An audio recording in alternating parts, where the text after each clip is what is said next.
This is a message to all my supporters of this podcast. I'm introducing a new supporters program. You can contribute a small amount as a one-off payment to show your love for this podcast. Thank you in advance for all your contributions. Hi, this is the Absolute Business Mindset Podcast, hosted by Mark Hayward. I am a corporate employee with an entrepreneurial mindset. This podcast will help and support you with new ideas about business. These are my thoughts, ideas, and comments. Today, we talk about a big reveal of me quitting my job and finding another one. Hi everyone. As I said, this is the Absolute Business Mindset Podcast. So today it's a big reveal. I wanted to talk to you guys about this for some time, but there's been a few discussions. So wanted to tell you that my corporate job, which I am a corporate employee with an entrepreneurial mindset, that has now been finished. I have finished at my current employer and I'm moving to another employer. So this was the big reveal. I wanted to share it with everyone. You guys have followed me and listened to my comments, my thoughts, ideas and comments. And so I wanted to make a bit of a deep dive into the situation I found myself in, leaving my role and how I found the other job. So this is going to be a bit of a description of the role, the new role, why I chose certain aspects of the situation I found myself in and why I chose to leave. So starting off, I left my role earlier this week, handed my resignation letter in. Obviously, I would suggest everyone who's in that situation to have a job before you leave. In some cases, you don't do that, but I would say in 99% cases, being against making those sorts of rash judgments, I would say always find something else before you leave. I had been at my company for 12 years, about 6 years as an administrator, which I talked about in my first podcast quite some time ago, and then about 5 or 6 years as a consultant within the technology team. So I think I've done my dues. I think 12 years at one company is a long time. Lots of people that I've met throughout the period have moved on. There still are the people that are in the company that have been in their 20, 30, maybe a little bit more years. And I must admit, for a long time, I thought I probably was going to be a lifer. I was going to work there for all of my career. I suppose things slightly changed in the last 2 years, maybe 18 months or so. Certain critical factors in the business changed, personnel, structure, and I thought that if I was going to leave, then it probably was now. I probably have been looking for about 9 months or so, on and off. I had 2 interviews with a software company. I had 2 interviews with another consultancy company, another Big Four company, which wasn't suited to what I was looking for. And so I'm moving from one Big Four to another Big Four. If you really want to find out where I'm working, you probably can find that out. But I'm not going to divulge the actual name of the companies for this on this podcast. So I'd learned a lot from working in the company. I'd worked as an administrator. I'd worked hard. It's one of those jobs you work hard rather than wisely or. So I learned a lot. I learned a lot about business. I learned a lot about relationships. I learned a lot about networking, building relationships. My business is all about relationships. So you need to create good reputation internally and externally. In a way, I've sort of grown up in that company. I joined that company when I was 28, 27, 26, 26, maybe 26, 27, 38 now. And so in a lot of ways, I grew up in the company, but also grew up with my wife in that company. So lots of conversations with my wife about whether I should move or stay. And there was lots of views, and we really broke it down. There was one very intense evening where we just bounced around. I could do this, I could do that. What would that mean? Where do I go with that? And it's been a hard decision. It has been a hard decision. It's not something I've taken lightly. It's not something I've taken just a rash decision. It took from the offer about 2 weeks. People at my company where I currently am or resigned from, they wanted to keep me, and so they worked quite hard to keep me. So it really put me in a situation where I found myself in the situation where I was making a choice not for a career move, but for a life move. I felt I needed to move to another company. I felt I needed to be at a different atmosphere. So they were the reasons I had. And I explained that to my company, and they've been very good about it, understanding. So just to recap, worked there a long time, lots of colleagues, lots of alumni, some I stay in contact with, some I don't, lots of experiences with clients and with product development, and being a consultant. So at the company that I've just resigned from, there's a lot of good things to say about the company, and I'm not going to sit here and criticize, because I've got no reason to criticize. I think one of the things I found was line managers, career coaches, whatever they're called. You get good ones and bad ones. Sometimes you get delivered a bad deal, which I was. I've not got into a lot of detail, but there was one situation where I had a really bad career coach, mentor. It wasn't really a mentor. It's more like a line manager at this place. And that is the worst experience you can have, is having a bad line manager. In a line manager, you've got to have someone fighting your corner, believing in you, mentoring you, helping you, molding you. There's a lot they can do. And in some cases, sadly, a lot of people don't do. But not doing anything is actually not as bad as you think. From my experience, you've got to push yourself forward. You've got to put yourself in situations where you demonstrate capabilities, being good at your job. And so therefore, neutral line manager you can get by with, as long as they're on the moderation conversation, they are fighting your corner. It doesn't really matter if they are a neutral or anything. The negative ones, the ones that distract you from your own thought processes or what you need to develop, is a really, really troubled situation. So I've had good coaches, I've had bad coaches. The good ones, the person that helped me move from an admin to a consultant, eternally grateful for her.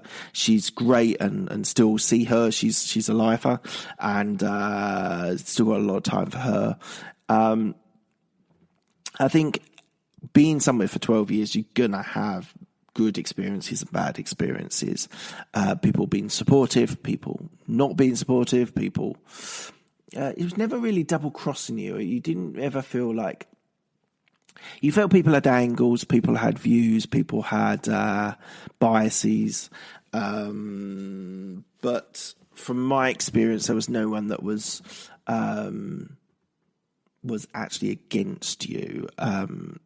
So, as I said, I'm not going to sit here and criticise the company. I've got a lot of respect and a lot of time for the people that are there. So I'm looking forward to the new role. It is equally exciting and a little bit scary. Being in the same company for such a long time, meeting new people and sort of, I had a lot of status, a lot of reputation at my company. Moving to a new one, I've got to do all of that from scratch, which is exciting. It gives me an opportunity to meet new people and be put into situations where I can design the relationships.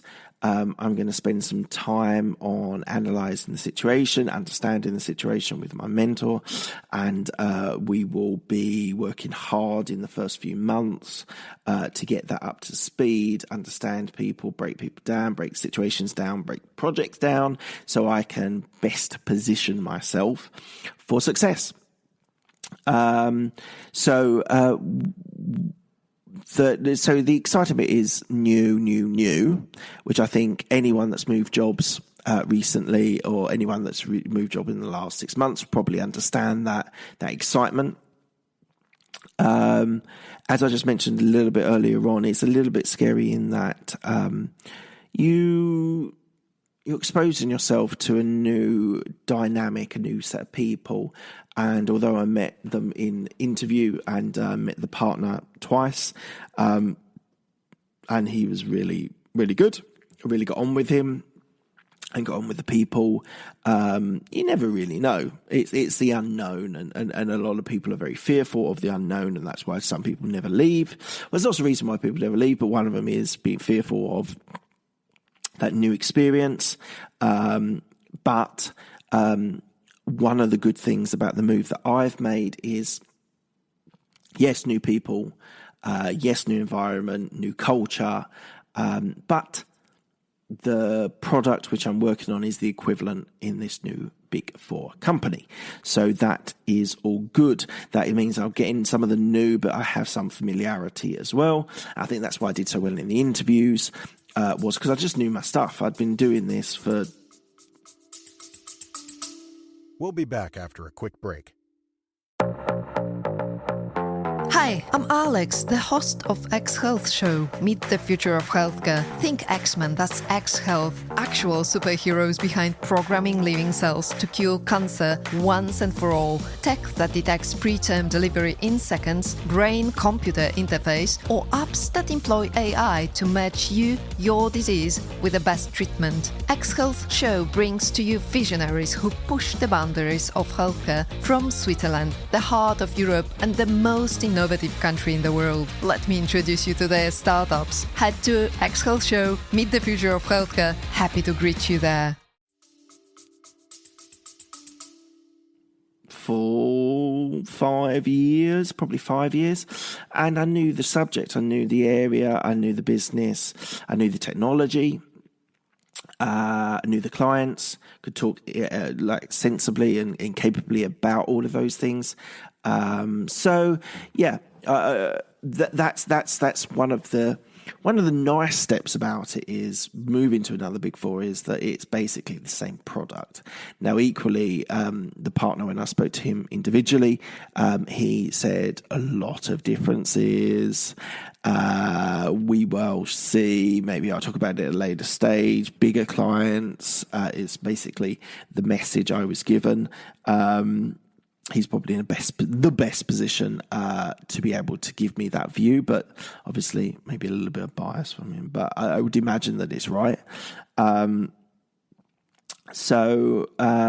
As I say, different people, different culture. Start my network all over again. Obviously, there's people that have left my company and I've stayed in contact with them. Equally, building that network all over again. One of the familiarity and one of the safety nets that I had was I almost knew everyone that needed to be spoken to and link these people together in your network for 12 years. That's going to be a bit scary, a bit good, a bit exciting, meeting all those people, introducing myself, making a good impression. So all good. I also spoke to some alumni from my company who had moved to the same company, and there seemed to be a general feeling that it's a good company, a little bit more people focused rather than revenue or profitability focused, which never initially made me think that was what the company that I worked for. But I suppose reviewing that, thinking about that, yeah, it's a big deal. So we'll see. The partner did say that one of the things that their challenges are is a lack of commerciality, which is a little bit worrying. But it gives me an angle, gives me something that I can sort of promote in my new job and my new capabilities, that I can be commercial, I can be thoughtful on business, and so looking forward to that big time. So I just wanted to think about the thought process of leaving and how you come to those sorts of situations and those sorts of. So the search, as I said, was quite extensive. You have to go through the sort of job search, and it's an endless, thankless in many occasions task. You can never really tell how far you get in with these things until interviews start coming. I would say that it's kind of a job in a job. So I had to keep my job going, had to keep my my push for promotion, which, as I said about the life choice, I've slightly taken a sort of step. It probably will take me longer to get to the next promotion than if I'd stayed. But I need I need to be, I want to be thought of as someone that's not just a one-trick pony. Now, there's no criticism against anyone who works for one company and feels very comfortable. I was talking to a relative not so long ago, and she has worked in the same company for 28 years. And she actually said to me, when I was talking to her about the situation before I'd actually resigned, go. And I thought that was really interesting, because she was in a similar situation, and she said, you might have a regret. And one of the things, when you listen to Gary Vee, Rob Moore, and they've given you these motivational speeches, one of the things that I always heard was no regrets. And that's kind of stuck with me, and that makes me feel that I think you kind of need to push yourself outside the comfort zone. One of the things I loved about my job was that I felt I was outside my comfort zone on a regular basis. Some of them I've talked about on this podcast, but probably for the last, it's difficult to say, but under 12 months, but 9 months or so, I kind of felt I haven't been put outside my comfort zone for quite some time.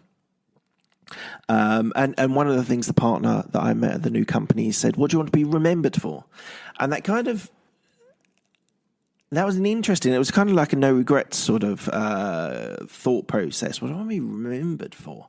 And then you start thinking about, well, like, who's going to remember me?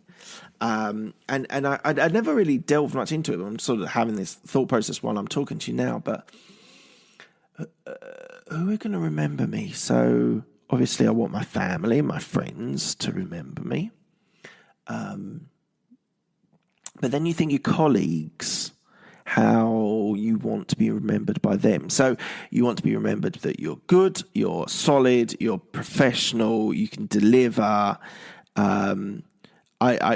I've noticed through the years, some people in my company, more so than others, always like to bash people who have left. That's probably a bit of a negative. He's been in the company for a very, very, very, very long time, more than me. And I think that's a sad state of affairs, because I think you're just bashing people just for the sake of it. If you can't bash people when in their person and telling them that they're got something to develop on, or they're not, then don't just do it behind someone's back. That's not a nice way to be. But then you think, well, I'm only going to be remembered by people at one company. You might have good standing, good respect, good status, good reputation, but there is bigger than just one company. There's always something bigger than just one company. And I think I wanted my friends and family to think of me as businesslike, professional, good at my job. But equally, the whole point, I've said this once before, like not being a one-trick pony, not being able to just play on one way. And what was going through my head, which is a really, I don't know. I've got a couple of examples from Formula One. Watch a bit of Formula One, but I kind of thought of a sort of Lewis Hamilton going from McLaren to Mercedes, and that move was incredible for Lewis Hamilton. Daniel Ricciardo's just done that recently from Red Bull, very comfortable in Red Bull, moving to Renault. Who's to say where he'll end up with Renault? And so I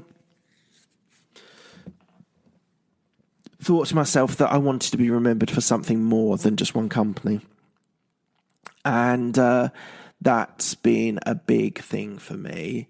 And as I said, like purely on a like one of the partners at my current company that I've just resigned from said you should leave after you get promoted. But I was unsure about that because who's to say whether it takes me 6 months or so to get promoted? Who's to say that job at this other company will still be there? Who knows? It's taken a chance. I think they were coming from a slightly biased point of view. They thought if they could delay it, the chances are that the move wouldn't happen. And they had their own biases. There is going to be a bit of a gap in my company. Not arrogantly, but just I've been there a long time and people rely on me, and new people rely on me for knowledge and shared experiences. So let alone the actual job that I did. So I'll talk about that in a minute. But just on that remembered no regrets thing, I wanted people to think of me. I've not taken any major risks, flirted with a couple of risk-taking situations, but a family choices made that a non-go. So I wanted to take a bit of a risk.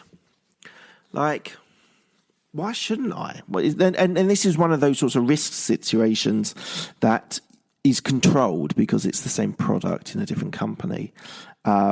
So in my current role that I'm leaving, I was more product development, so a lot of agile methodology. I've talked about agile on this podcast, and hopefully you got some things from that. The interesting thing is the role that I'll be moving to will be more client-facing. Now, he said to me, the partner that owned my new company, said, I think you're wasted in product development.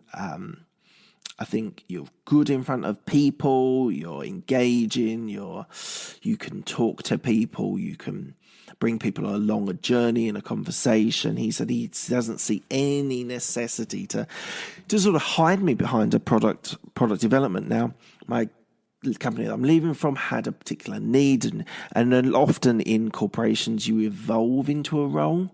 It's not necessarily that you design it. And so that evolved into a role into a product development was something which was quite interesting. It went well.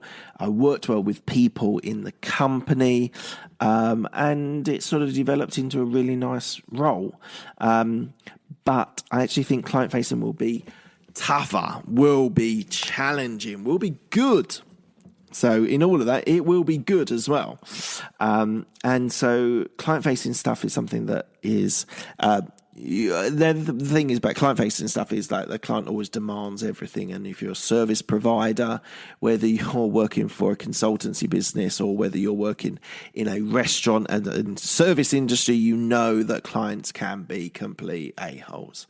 Life, that's the nuts and bolts of it, But the thing about client-facing is you have to think on your toes. You have to develop knowledge. What they want to train me on is more sort of tax knowledge, equity knowledge, as this is an equity calculator.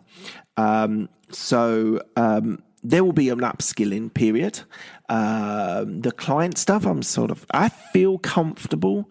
I sit here and talk to you guys, though you're not clients in the same way. I suppose you are clients in a way, but it's something that excites me quite a bit. I do love doing a demo and doing client-facing stuff.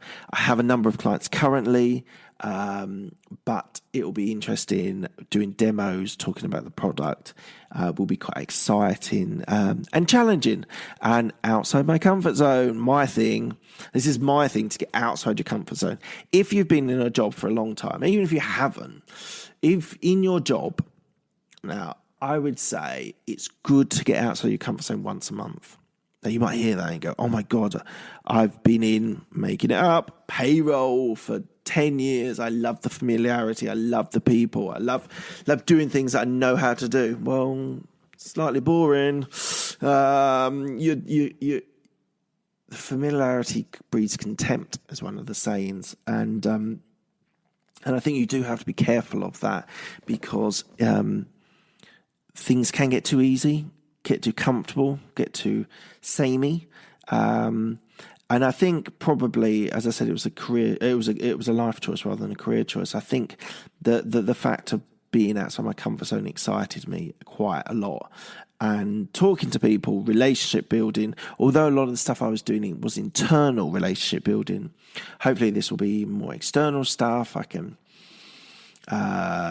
impress, a bit of a rubbish word way to describe it, but impress your boss, impress your clients, deliver. And it's going to be exciting. I really look forward to it. Spoken to a number of people, friends and family, about this, and a lot. The general feel is you're right to move. It's your time to move. They don't know the ins and outs of what was offered, what wasn't offered, etc. But a lot of people felt that it was a right move, and I'm glad I made it now. Got a pay rise, helps, obviously. Going to be trained, helps, obviously. Liked the people I met, obviously helped as well. Partner seemed to be switched on and engaged and moving the product in a good way forward. All good. So as I said, I'm going to learn a little bit of the tax. I'm not going to be a tax professional. They said if I want to be tax qualified, I can do. I'm not. I sort of see myself still in technology. The tax stuff will make me a more rounded, better employee and client-facing person.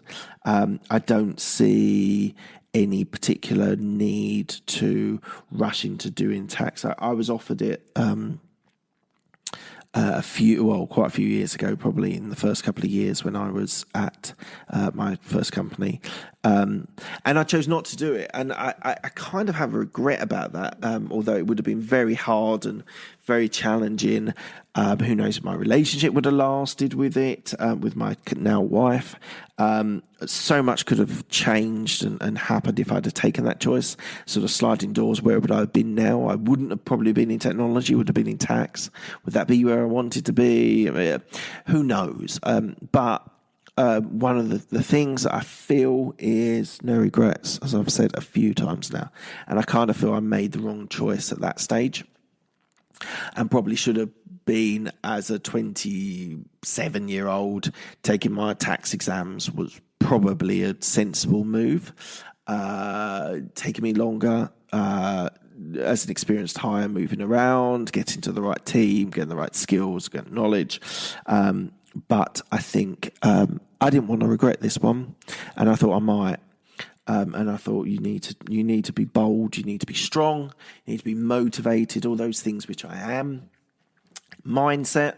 This is called the Absolute Business Mindset Podcast. Mindset is so important. I've got to be keen, eager, deliver, learn, be a sponge. It's going to be challenging. It's going to be exciting. Friends of mine and family all say they think it's the right move, which is great. So the sort of one of the biggest tears in this whole situation, which is probably why it's taken me 2 weeks to get to a decision, was more money versus promotion sooner. The current company which I've resigned from offered promotion next time round, which is about 6 months' time. Probably will take me longer. It will take me longer in the new company. But said a couple of times, no regrets. The other thing I said a couple of times is it was a life choice rather than a career choice. And I think you need to just think about those sorts of decisions. So if I'm going to recap and just sort of say my thought process, what made me came to the conclusion, breaking it down a couple of different ways, speaking to key people, mentor, friends, key friends. It's not just chatting to the bloke you speak in the pub with. That's not good enough. Key family members, whoever those key people are, you need to bounce the idea around. So if it's a wife, girlfriend, partner, whatever it is, they're critical for this. I think you then, it's very hard to be honest with yourself when you're put in a situation in this. If you moved around a couple of times, then it's probably not that big a deal, but the situation I found myself in, it was really hard to be honest, because people have perceptions of you, people have formed their own opinions of you, and things that I talked about 2 years ago now are not as relevant as they were. It's weird, like how 2 years can change. Now I've talked extensively, and I haven't talked anything about it on this one, but I'm just going to mention it now. The bereavement, the deaths in my family in the last 4 months or so have had a major impact on me. One of the things that I wanted to do was to change my life. So thought about a couple of different ways. One of the ways, I can't change my home life. I have a family, I have a wife, I have kids, I have mortgage. Everything is settled, everything is stable. The one thing that I could change was my career, was my job. So I wanted the death of my mother to be significant. And one of the ways that I wanted it to be significant was to make a change in my life that would have an impact and say, well, 2019, 18, 19, my mum died and I changed. It changed me. It has changed me massively. But I changed. I evolved with it as well as that change. So that was big for me. And I whether you've had something major, impactful like this, I think you reassess your life and reassess where you're going, what you're doing, how you're doing it, when you're doing it. How you do it, I think, is something you know. If you're successful and you've trodden on people all the time, you're going to be an a-hole. If you've been respectful, if you've been good, polite, deliver, be a good guy, be a nice guy. I don't believe nice guys can't be successful. I've seen it in my career, in the company that I work for that I've just left. Nice people, good people are successful. So the sort of cutthroat business, yes, you have to be cutthroat to a point, but it's also you got to be respectful for people, give people the benefit of the doubt, but don't be naive. That's one of the things that I've learned and sort of grown up in the last couple of years, is making that change to stop the naivety. I don't think I was necessarily majorly naive, but being able to change and evolve and be a bit harder, more resilient, more robust, is something that I'm really proud of as a person, as a businessman, as an employee. I'm very proud of how strong I've become.